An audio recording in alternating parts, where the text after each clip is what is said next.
G-O-O-D, good, good, good. G-O-O-D, good, good, good. Jesus leads me, good, good, good. Follow Jesus, yes I do. G-O-O-D, good, good, good. G-O-O-D, good, good, good. Jesus leads me, good, good, good. Follow Jesus, yes I do. G-O-O-D, good, good, good. G-O-O-D, good, good, good.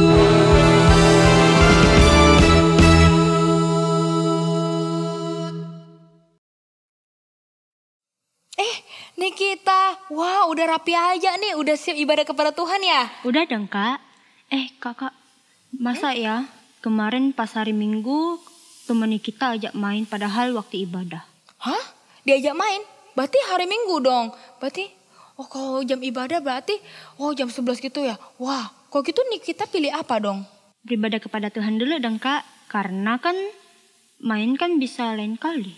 Wah, pilihan Nikita sangat bijak sekali, sangat tepat sekali. Kita mau mengutamakan ibadah kepada Tuhan terlebih dahulu. Nah, mari adik-adik semuanya kita mulai ibadah kita di dalam nama Allah Bapa, Allah Anak, dan Allah Roh Kudus. Kita mau mengutamakan Tuhan, kita mau meninggikan dan memuliakan namanya.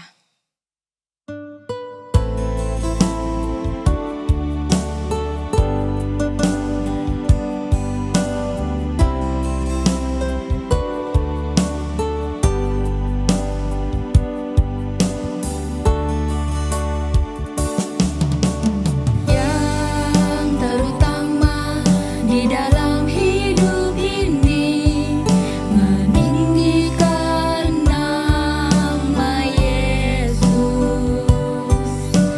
Yang terutama di dalam hidup ini memuliakan namanya. Haleluya, haleluya, saya mencinta Yesus. Haleluya, haleluya, saya mencinta Yesus. Sekali lagi, yang terutama. Yang terutama di dalam hidup ini meninggikan nama Yesus. Yang terutama di dalam hidup ini memuliakan namanya. Haleluya, haleluya, saya mencinta Yesus. Haleluya, haleluya, saya mencinta Yesus.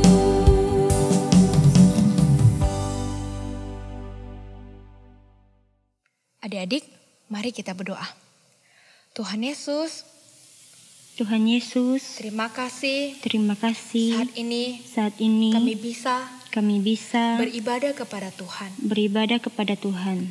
Tuhan Yesus, Tuhan Yesus, tolong siapkan tolong siapkan hati dan pikiran kami hati dan pikiran kami bisa ibadah bisa ibadah kepada Tuhan kepada Tuhan dengan sungguh-sungguh. dengan sungguh-sungguh. Dalam nama Tuhan Yesus, Dalam nama Tuhan Yesus, kami berdoa. kami berdoa. Amin. Amin. Tuhan ada yang terutama di dalam hidup kita. Karena itu kita mau memuji Dia. Benar Stephen, dari terbit matahari Hingga pada masuknya, Biar nama Tuhan dipuji.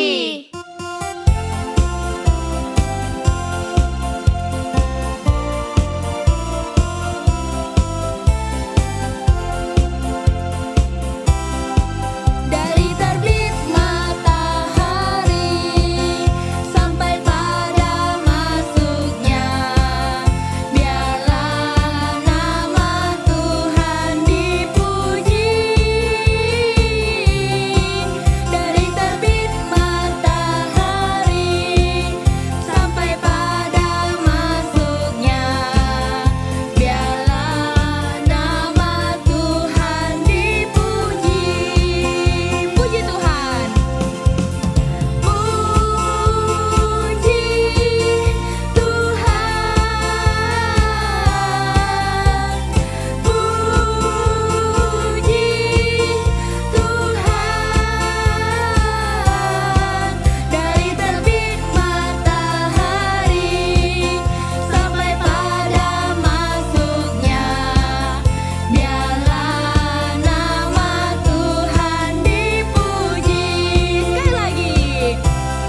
Adik-adik, mari kita sama-sama belajar mengikrarkan pengakuan iman rasuli. Karena kita mau berpegang teguh pada intisari iman kita kepada Tuhan. Jadi adik-adik, mari kita semua bangkit berdiri. Kita akan sama-sama mengikrarkan pengakuan iman rasuli dan teman kita akan memimpin kita. Tuhan iman rasuli. Aku percaya persekutuan orang kudus. Apostle Creed. I believe in the communion of saints. 使徒心经我心生土相通。 Adik-adik, kita nggak cuma mau memuji Tuhan, tapi juga kita mau jadi murid Tuhan yang setia dan taat kepada Tuhan. Karena kita semua adalah Xiao Mentu.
'Teman-teman, mari kita berdoa.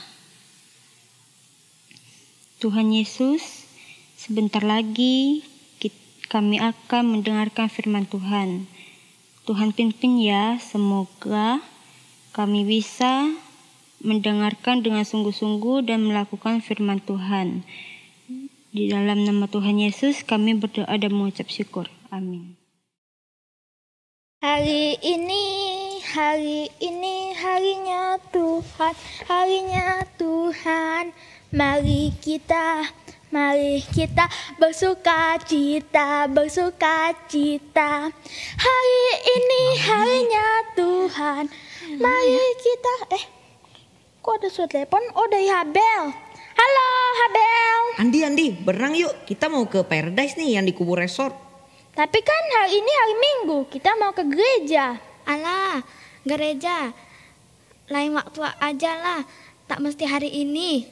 Iya, lain waktu aja gerejanya. Cuaca bagus gini, sayang tak ikut berenang. Ada kolam baru, permainan baru, seru loh.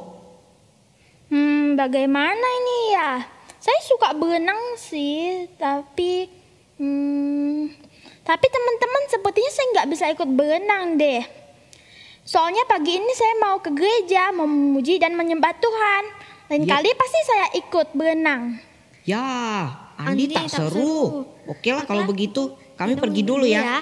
Iya, dadah. Saya juga mau berangkat ke gereja ini. Dadah. Dadah. Ya, Andi tak mau. Ya, gimana? Nah, adik-adik, pernah nggak kalian mengalami situasi seperti Andi tadi? Kalian kalau misalnya menjadi Andi nih, kalian akan pilih yang mana? Kalian pilih pergi ke gereja atau malah pilih pergi berenang? Memang kadang menjadi anak Tuhan yang setia itu tidaklah mudah. Kita mungkin bisa merasa rugi karena kita tidak memilih teman kita. Padahal sebenarnya itu tidak rugi sama sekali loh. Nah, hari ini kita akan belajar bagaimana Tuhan sangat memberkati anak-anak yang setia kepadanya.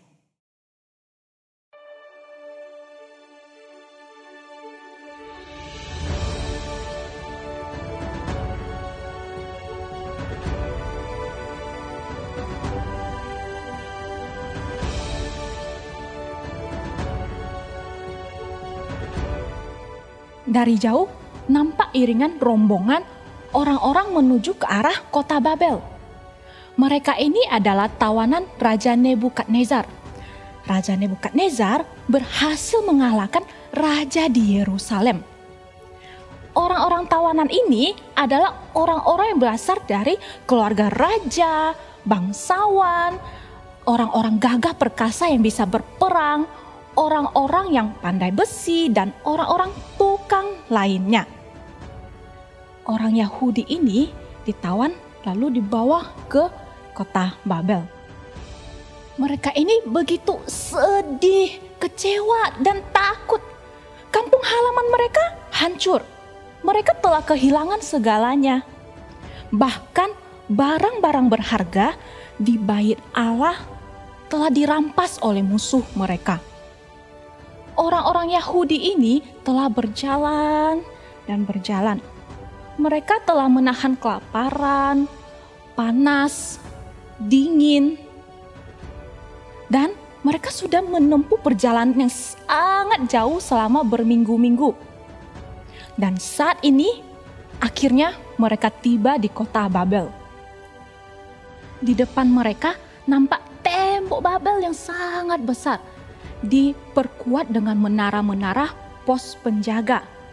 Di tembok tersebut ada pintu-pintu tembaga yang dibuka setiap pagi dan ditutup setiap malamnya. Tawanan orang Yahudi ini dibawa masuk ke dalam kota Babel.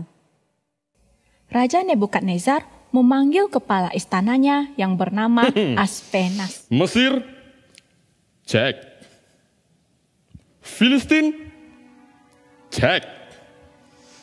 Israel. Apa itu Israel? Betul, Tuanku Raja. Seperti rusa. Saya singanya. Tuanku memang hebat. Aspenas. Ya, Tuanku Raja. Pengawalku yang setia. Terima kasih, Tuan. Pilihlah beberapa orang dari tawanan itu. Pertama, mereka harus keturunan bangsawan dan keturunan raja.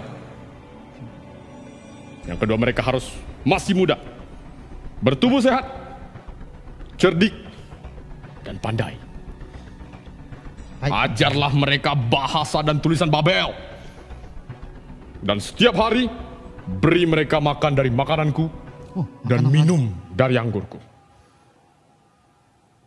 Didiklah dan rawatlah mereka selama 3 tahun.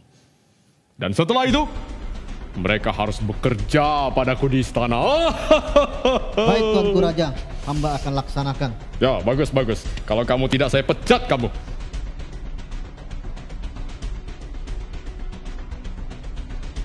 Hormat Tuanku Raja. Oh ya. Inilah orang-orang yang telah dipilih dari para bangsawan di Israel, Tuanku Raja, sesuai permintaan Tuanku Raja.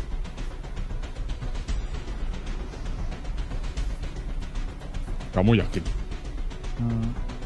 Yakin, Raja. Enggak salah pilih orang? Tidak, Raja.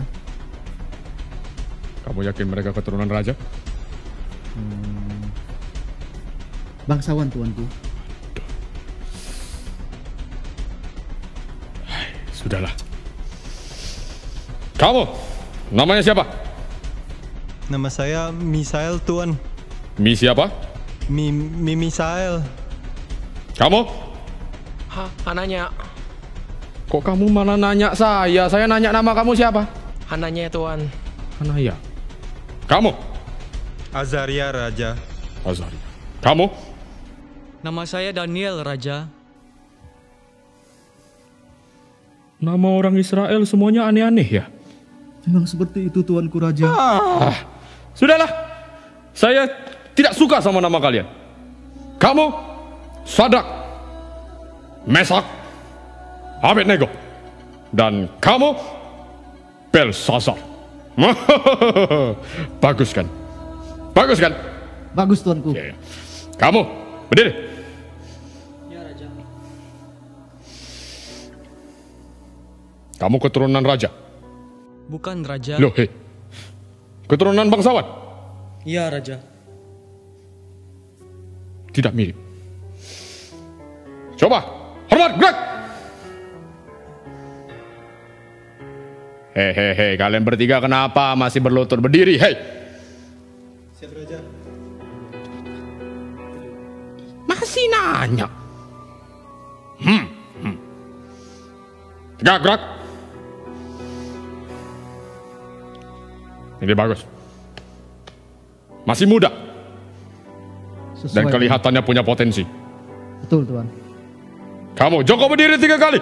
1, 2, 3. Tubuhnya sehat. Kamu. Kalau saya punya 10 telur, lalu saya kasih 10 ke Aspenas. Sisa berapa? 10 Tuan, saya tidak kasih. Cerdas. Betul tuan. Pintar.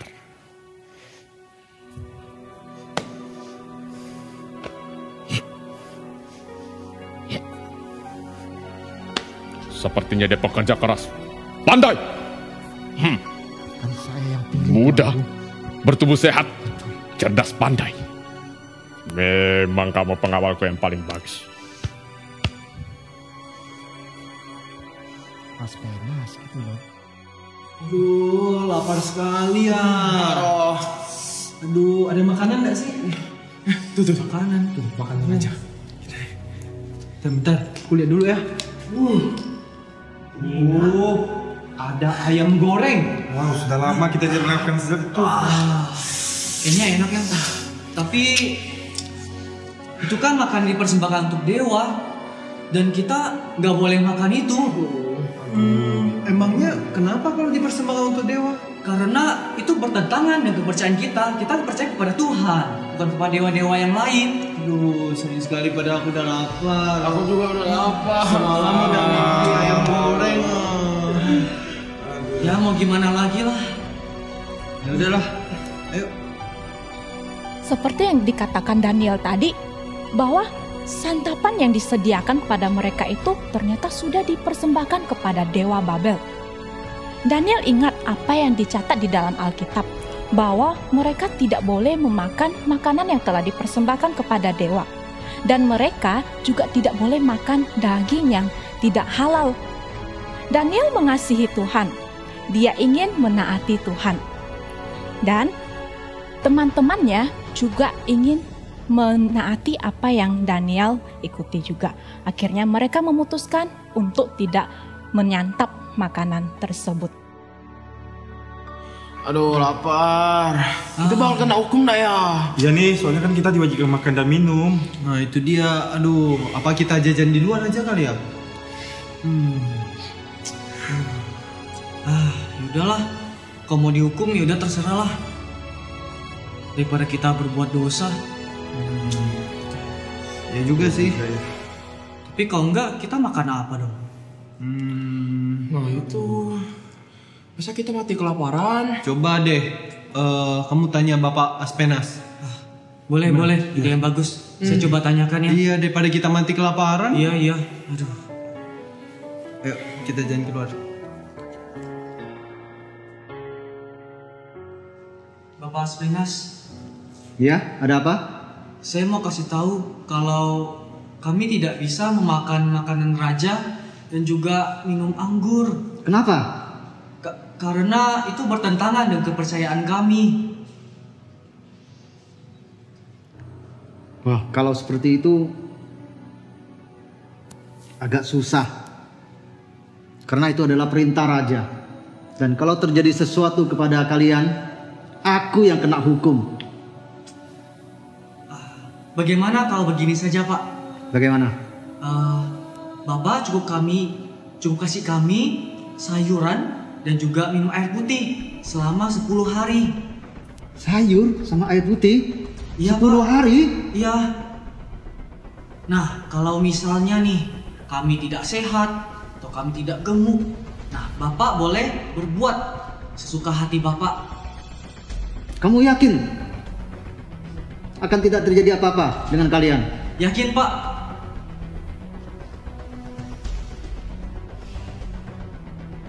Baiklah, kita coba. Baik, terima kasih, Pak.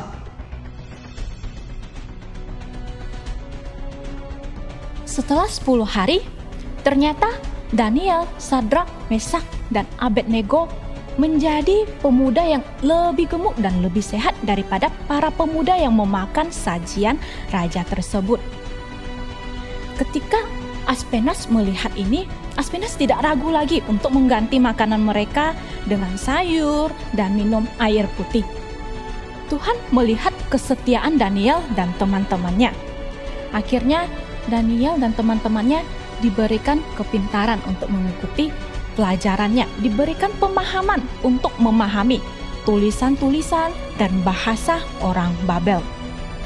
Tuhan begitu memperhatikan mereka. Nah, di sini Daniel, Sadrak, Mesak, dan Abednego tidak dirugikan sama sekali karena mengikut Tuhan hanya dengan makan sayur dan air putih. Tetapi Tuhan sangat memberkati mereka. Bahkan Daniel diberikan suatu hikmat bisa mengartikan mimpi. Akhirnya, waktu 3 tahun mereka belajar telah genap. Mulai hari itu, Daniel, Sadrak, Mesak, dan Abednego ditugaskan di istana. Ketika Raja Nebukadnezar membutuhkan nasihat, Raja Nebukadnezar melihat bahwa Daniel dan teman-temannya 10 kali lebih baik daripada para peramal dan ahli sihir di segala kerajaan. Tetapi mereka tahu, Daniel dan teman-temannya tahu bahwa kepintaran mereka bukanlah karena diri mereka, tetapi karena Tuhan yang memberikan kepintaran itu. Tuhan yang hidup yang memberikan kepintaran kepada mereka. Daniel dan teman-temannya setia melayani Raja Nebukadnezar. Kehadiran Daniel, Sadrak, Mesak, dan Abednego ini seperti terang yang menyinari orang-orang Babel yang belum mengenal Tuhan. Hormat Tuanku Raja. Oh, ya. Tidak terasa sudah 3 tahun Tuanku Raja. Inilah para tawanan dari bangsa Israel yang sudah kita latih sesuai perintah Tuanku Raja. Cepat sekali ya 3 tahun berlalu. Benar Tuanku Raja.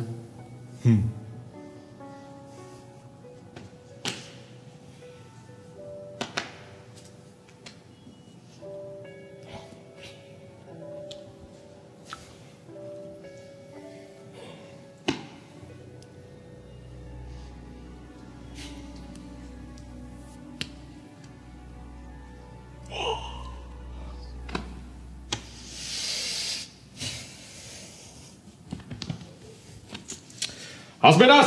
Ya, Tuanku Raja. Bagaimana Tuanku Raja? Pekerjakan mereka di istanaku. Baik, Tuanku. Sungguh, mereka ini memang yang terbaik dari yang terbaik. Benar, Tuanku Raja. Terima kasih ya.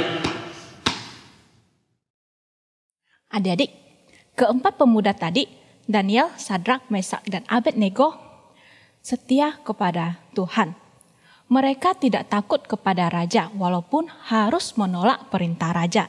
Tetapi mereka menolak perintah raja dengan sopan.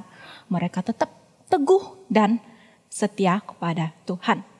Nah, adik-adik, mungkin di kehidupan adik-adik kalian bakalan mempunyai banyak sekali pilihan. Seperti kejadian Andi tadi. Kalian mungkin akan disuruh memilih pergi ke gereja atau nonton TV. Main game atau baca Alkitab. Kalian pilih belajar dengan rajin atau menyontek. Kalian pilih jujur atau berbohong. Dan pilihan-pilihan yang lainnya. Nah, mungkin terkadang pilihan kita yang sesuai dengan kehendak Tuhan itu tidak menyenangkan. Tetapi percayalah bahwa Tuhan selalu memberkati kita dan memberikan hasil yang terbaik kalau kita memilih sesuai dengan kehendak Dia. Nah, mari kita belajar untuk hidup setia dan taat kepada Tuhan. Seperti Daniel dan teman-temannya tadi, mereka bisa hidup taat dan setia kepada Tuhan. Maka adik-adik juga pasti bisa hidup seperti mereka. Mungkin di kehidupan kalian juga, kalian punya banyak sekali cobaan. Misalnya kalian sudah belajar dengan rajin, dengan giat. Tetapi tetap aja hasilnya tidak sesuai dengan pemikiran kalian. Tetapi kalian kalau misalnya belajar dengan rajin, lalu mengerjakan soalnya dengan jujur, kalian tidak perlu bersedih karena kalian sudah mengerjakannya dengan jujur. Itu adalah hasil murni dari usaha kalian. Dan itu sudah menyenangkan hati Tuhan. Lalu mungkin ada contoh yang lainnya, misalnya ada keluarga kalian yang belum percaya kepada Tuhan. Lalu hari Minggu nih, dibilang, ini hari Minggu bah, ngapain masih ke gereja? Hari Minggu kan hari kumpul keluarga. Cuma nunggu kamu sendiri aja, kami semua harus nunggu lama. Nah, kalian bisa berhikmat menjawab seperti ini. Saya pergi ke gereja cuma sekitar 2 jam saja. Setelah saya selesai ibadah, saya pasti kok akan kembali kumpul sama kalian. Karena Tuhan sudah berkorban bagi saya, sudah memberkati saya, maka saya ingin menguduskan hari Tuhan.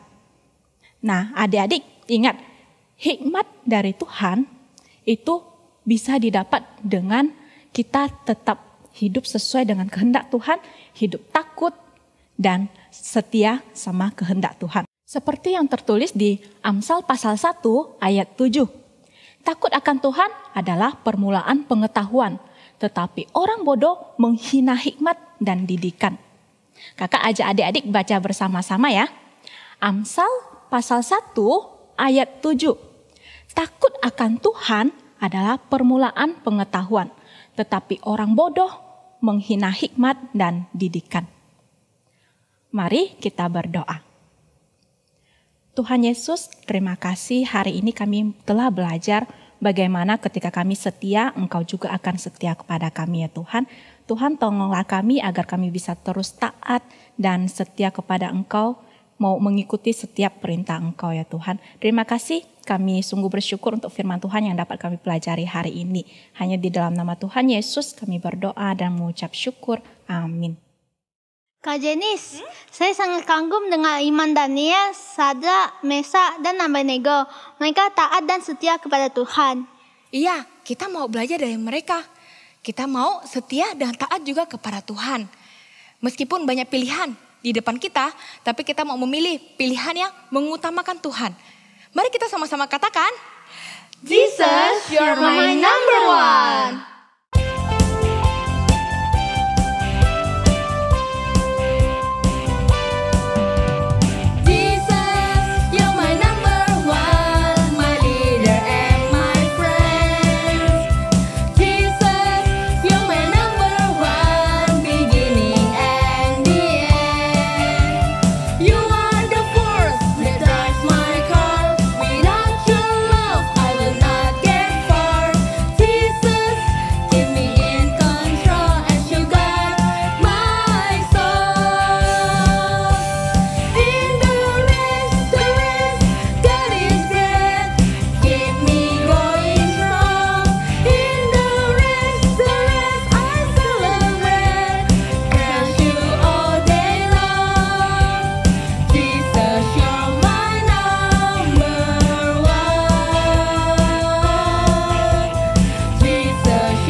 Adik-adik, kita bisa mengungkapkan rasa syukur kita dengan memberikan persembahan. Persembahan bisa dilakukan dengan 2 cara. Persembahan diantarkan ke TU gereja atau dikirimkan ke rekening gereja. Teman-teman jangan lupa membaca kitab dan berdoa ya. Dan juga habis ini kita ada kelompok kecil. Dan jangan lupa ya untuk ikut kelompok kecilnya. Nah, sebentar lagi ibadah kita mau selesai. Kita akan berdoa Bapa kami dan doa berkat akan dibawakan oleh Bu Maria. Mari kita berlutut. Bapa kami yang di surga, dikuduskanlah namamu. Datanglah kerajaanmu, jadilah kehendak-mu di bumi seperti di surga. Berikanlah kami pada hari ini makanan kami yang secukupnya, dan ampunilah kami akan kesalahan kami, seperti kami juga mengampuni orang yang bersalah kepada kami. Dan janganlah membawa kami ke dalam pencobaan, tetapi lepaskanlah kami daripada yang jahat. Karena Engkaulah yang punya kerajaan dan kuasa dan kemuliaan sampai selama-lamanya. Amin. Anak-anak, mari kita lipat tangan, tutup mata, kita menerima berkat dari Tuhan. Semoga Allah yang Esa menjaga anak-anak dengan kuasa-Nya, supaya jangan tersandung dan membawa anak-anak tak bernoda, serta penuh sukacita kegembiraan di hadapannya. Bagi Dialah segala kemuliaan, kebesaran, kekuatan dan kuasa dari sebelum abad, sekarang sampai selama-lamanya. Amin. Oke, sampai ketemu minggu depan. Oke, bye-bye semuanya.